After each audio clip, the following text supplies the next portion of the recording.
Interview with the Turkish boy and the presenter, and the presenter says to the Turkish boy, what's your greatest dream? The boy says, my dream is to meet the Prophet Muhammad sallallahu alaihi wasallam. So the presenter is baffled. He looks at him and he says, and what would you say to him? What would you ask him? He says, I would not ask my beloved Prophet anything. Again, I was thinking I'd ask him about Badr, Uhud, ask him about Khandaq, ask him what Wahi felt like, ask him what was it like to meet Jibreel. That's what I'm thinking. He says, I wouldn't ask my beloved Prophet anything. So what would you do when you meet him? He said, I would thank him. Thank him for what?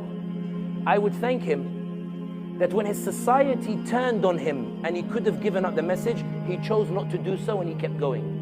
When they put thorns in his path because they wanted to deride him, he would feel the pain, but he didn't give up the message, he kept going. When they offered him the sun and the moon, he denied it and he kept going.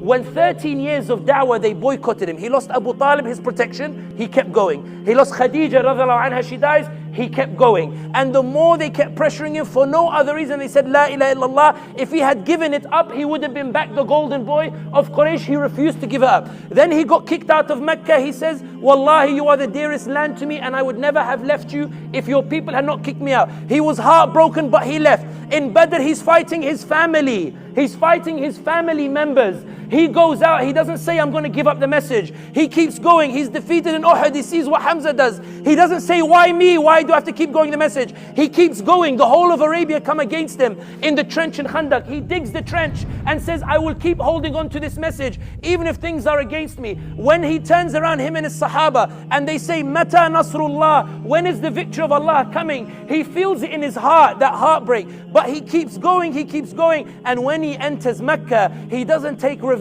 He forgives them and they become flag bearers that carry Islam. And these flag bearers that he forgave, they carried Islam to Turkey, to my forefathers, so Islam could be passed down, so I could be in Jannah before you, Ya Rasulullah, because you denied yourself the dunya and you chose the path of struggle. I was saved.